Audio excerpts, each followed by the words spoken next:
এখন যা সবজির দাম, নিরামিষ দিন হলে একটু চিন্তা ভাবনা করতে হয় যে কি রান্না করব বা কি সবজি কিনবো।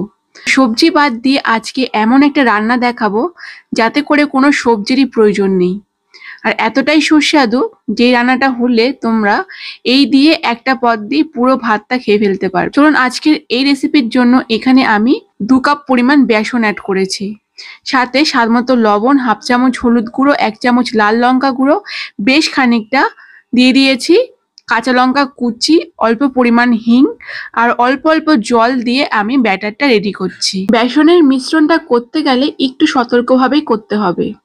অল্প অল্প জল দিয়ে ব্যাটারটা রেডি করব। প্রথমে অল্প জল দিয়ে ভালো করে মিশিয়ে নিয়ে অল্প অল্প জল দিয়ে এইভাবে কন্টিনিউ তোমাদের ফেটাতে হবে। ফেটাতে ফেটাতে দেখবে যে বেসনের যে হলুদ কালারটা একটু সাদা রং ধরেছে।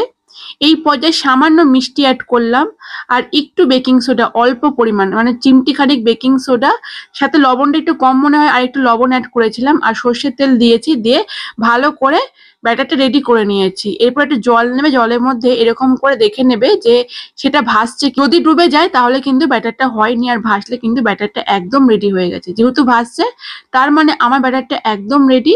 কড়াই সর্ষের তেল ভালো করে গরম হয়ে গেলে মিডিয়াম টু লো ফ্লেম করেই ভাজতে হবে। তোমরা চাইলে সাদা তেলও ইউজ করতে পারো।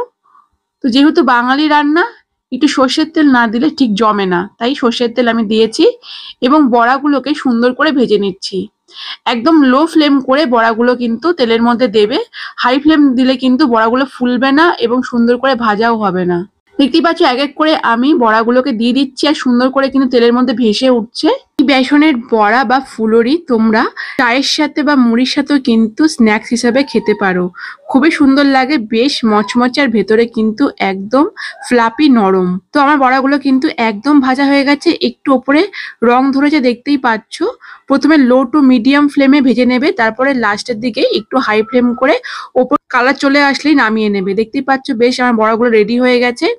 এখানে আমি বেশ কয়েকটা আলু নিয়েছি, ছোট ছোট আলু ছিল আমার ঘরে, তো কেটে নিয়ে মাঝখানে এভাবে পিস করে নিয়েছি। তোমরা যে কোনো আলু দিতে পারো, যেহেতু আমার ঘরে এই ছোট ছোট আলু ছিল তাই সেটাই দিয়েছি। তেলের মধ্যে বেশ লাল লাল করে ভেজে তুলে রাখলাম। আর এই পর্যায়ে এখানে মশলা রেডি করছি, তার জন্য এখানে 1.5 চামচ মতো গোটা জিরে ভিজিয়ে রেখেছিলাম, 2 ইঞ্চি মতো আদা, একটা টমেটো, কাঁচা লঙ্কা, একটা শুকনো লঙ্কা, সাথে কয়েকটা কাজু বাদাম দিয়ে অল্প জল দিয়ে একটা স্মুথ পেস্ট বানিয়ে নিচ্ছি। তো মশলাটা রেডি, এরপর রান্নাটা স্টার্ট করে দিলাম। সর্ষের তেলের মধ্যে কয়েকটা তেজপাতা, শুকনো লঙ্কা আর হাফ চামচ মতো জিরে দিয়ে ভালো করে ফোড়নটা ভেজে নিচ্ছি। গন্ধ বার হলেই এখানে প্রথমে অল্প চিমটি খানেক হিং অ্যাড করলাম। হিংটা কিন্তু এই তরকারি বা ঝোলের টেস্টটা কিন্তু অনেক গুণ বাড়িয়ে দেয়, আর যেহেতু নিরামিষ রান্না, এই রান্নায় কিন্তু হিঙের গন্ধটা বেশ ভালো লাগে। এরপর তৈরি করা মশলা, হাফ চামচ হলুদ গুঁড়ো, হাফ চামচ কাশ্মীরি লঙ্কা গুঁড়ো দিয়েছি। দেওয়ার পর মশলাটা সুন্দর করে কষিয়ে নিচ্ছি তেলের মধ্যে। এর মধ্যে স্বাদ মতো লবণ দিয়ে দিলাম এবং যে ব্লেন্ডারটার মধ্যে মশলা রেডি করেছিলাম সেটা ধুয়ে জল দিয়ে মশলাটা একদম তেল ছাড়া অবধি কষাতে হবে। ফুটে আসলে ঢেকে রাখলাম মিডিয়াম টু লো ফ্লেম করে এই 2-3 মিনিট। তাহলে দেখো মশলাটা কিন্তু একদম রেডি হয়ে গেছে, তেল ছেড়ে দিয়েছে। এই পর্যায়ে 2 চামচ মতো গরম মশলা গুঁড়ো দিলাম, দেওয়ার পর একদম তেল ছেড়ে দিয়েছে কষে গিয়ে।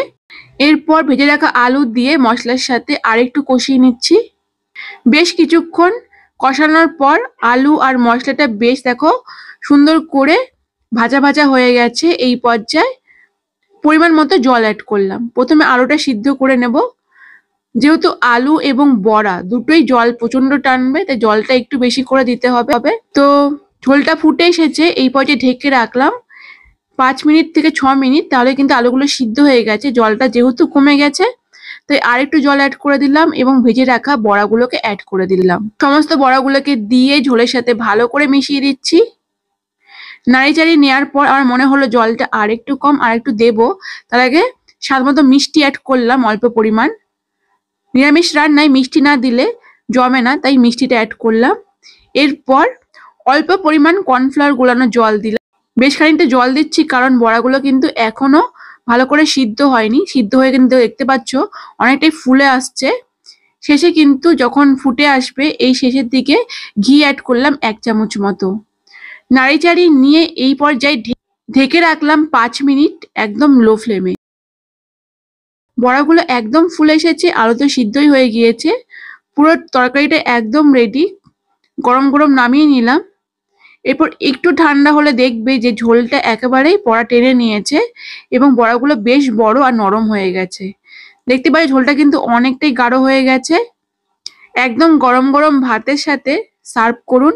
এই এক তরকারিতেই সমস্ত ভাত খাওয়া হয়ে যাবে, এতটাই সুস্বাদু হয়। আর বড়াগুলো কিন্তু ভীষণ নরম ছিল। নিরামিষ রান্না অনেকেই পছন্দ করে, অনেকেই পছন্দ করে না, তবে এই রান্নাটা হলে কিন্তু যারা পছন্দ করে না তারাও ভীষণ মজা করে খাবে, এতটাই সুস্বাদু হয়। চলো দেখিয়ে দিই বড়াটা কতটা নরম, কতটা তুলতুলে। দেখতেই পাচ্ছ ভেঙে যাচ্ছে, ভেতরটা কতটা ফ্লাপি। তো এতটাই সুস্বাদু হয়, এতটাই নরম হয় বড়াগুলো। তো বাড়িতে অবশ্যই ট্রাই করতে হবে। আর করার পর কেমন লেগেছে কমেন্টে জানাতে ভুলো না। ভালো লাগলে লাইক, শেয়ার, ফলো এবং সাবস্ক্রাইব করো। দেখা হবে আবার নেক্সট ভিডিওতে। টাটা।